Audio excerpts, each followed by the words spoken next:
Hi friends, it's Caleigh Bird. Welcome back to my studio. You know I'm always thrilled to have you. So today's video is 3 super easy ways and practically free. One step might take you like 20 bucks or something, but practically free ways to look very professional with in your own art business. Now these are little tips that I've been implementing for years. I'm going to continue to use because hey, I mean, who doesn't want to interact with and or hire and or commission an artist that looks professional, right? It's only gonna do good things for your business. So I hope you guys enjoyed the video. I actually went ahead and just filmed it up on this fabulous ridgeline that resides right above my house just because, you know, I figured like switch up the scenery a little bit. So I hope you guys enjoy the beautiful views on this video. If you learned a little something, make sure you pop that subscribe button because it really helps grow my channel, and then make sure you come back for all the good artsy info. Thanks for being here, guys. Enjoy!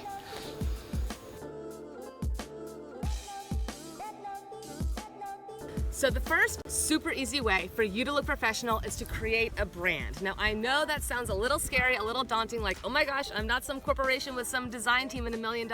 No, you don't need to worry about all that. All you need is 3 things. One is a logo. The other is 1 or 2 fonts that you're going to use consistently throughout everything. And the third is 2 or 3 colors that you're going to use consistently throughout everything. Creating a brand is not about being complicated, it's about being consistent.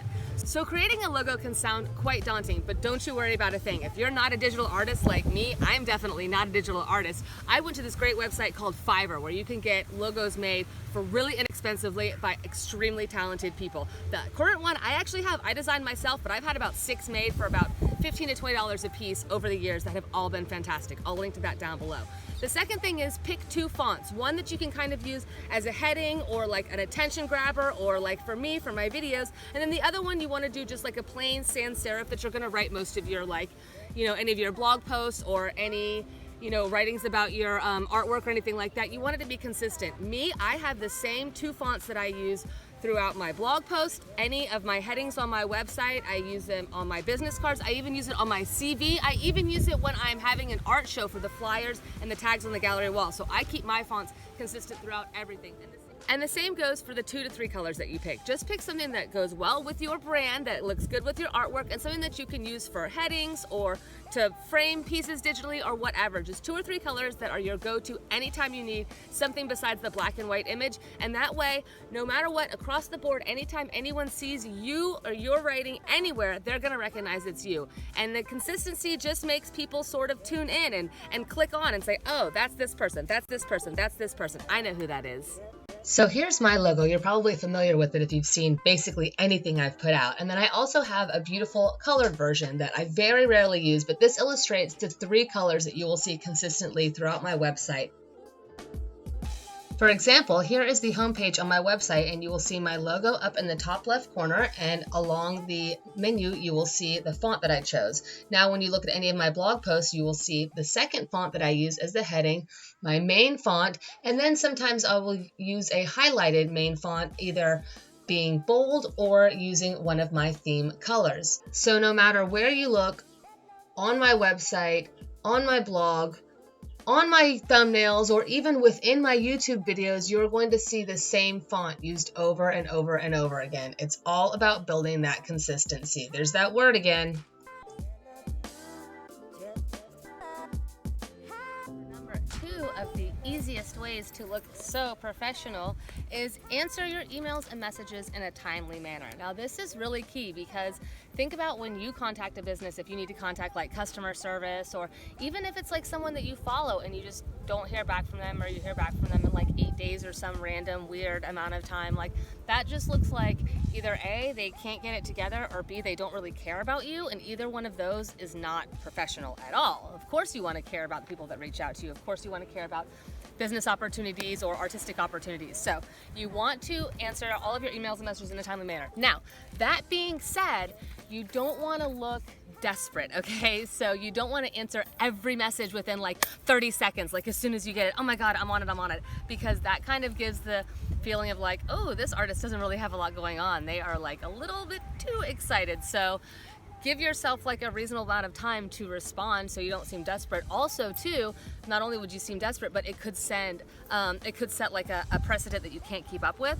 Like imagine if your first 3 messages with this person, you get back to them in like 5 minutes, and then all of a sudden maybe you're out of town or you're busy, you've got something going on, and then it takes you 2 days. They're gonna be like, whoa, what happened? When normally 2 days is not that bad to get back to an email. I mean, 1 day is great, but 2 days is not that bad.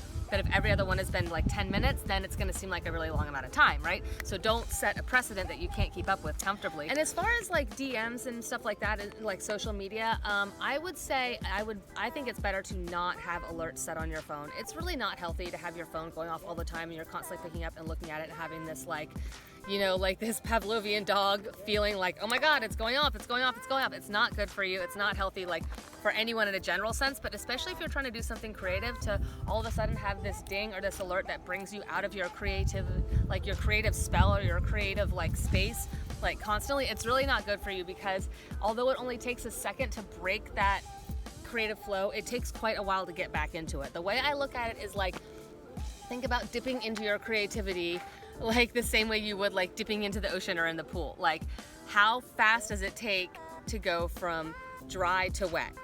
Like 1 second, right? How long does it take to go from wet to dry? Minutes? Hours?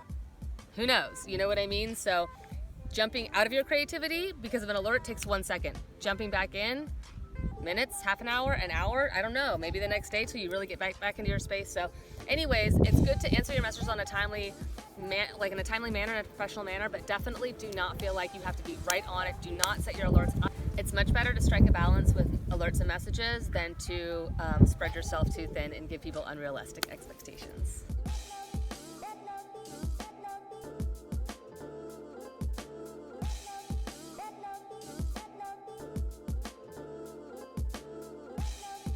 Absolutely not least, if you want to look professional, the easiest way is just to be consistent. You've probably heard me say this before in other videos, but it is that important. Just show up when you say you're going to. Show up on a regular basis. Show up with your best foot forward. Just show up on a regular basis. Like, the thing is, you guys, is that if you do a spotty thing here or a spotty thing there or a dog photo there, blah, blah, blah, you know, nobody knows where you're coming from. But if you are always on the scene with your art, putting your best foot forward, putting your smile out there, being like, this is what I do, this is who I am, people are going to consider you a professional because that's what they associate you with. Like, even back in the day when I made almost no art sales at all, people knew me as an artist, not because I was selling $1 million, which I'm still definitely not, but because I was always there. It's like, oh, she's always going to art shows, she's always posting about her art, she's always talking about art opportunities. I used to teach all the time, so I was always talking about that. Like, everything that I was putting out into the main world was about art, and so people are like, oh, Caleigh Bird, the artist who always talks about art. So that's what you guys need to do. You need to show up, put your best foot forward, be consistent, and be on time. Be where you say you're gonna be, show up where you say you're gonna show up, and have a consistent social media feed, because people start to look forward to it. I know I look forward to what my most favorite artists are doing. I wanna see what's going on in their studio. I wanna see their latest work. If my favorite artist all of a sudden just doesn't show up for a month, well, for one, I'm gonna miss them, but for two, I'm gonna forget about them before too long because they're not there. And when it's time for me to buy a gift for someone or decorate my new place, guess what? That artist who hasn't been posting or hasn't been showing up is gonna be like far in the back of my mind, and the one who's been there all the time is going to be fresh in my mind. So be consistent with everything that you can be, but especially just showing up. Thanks for joining me today, folks. I hope you are feeling inspired and motivated to put your best foot forward. And remember, if you'd ever like any personal help, I am available for art mentoring. Check down below for links to find out how you can work with me. Make sure you hit that subscribe button and I'll see you next time.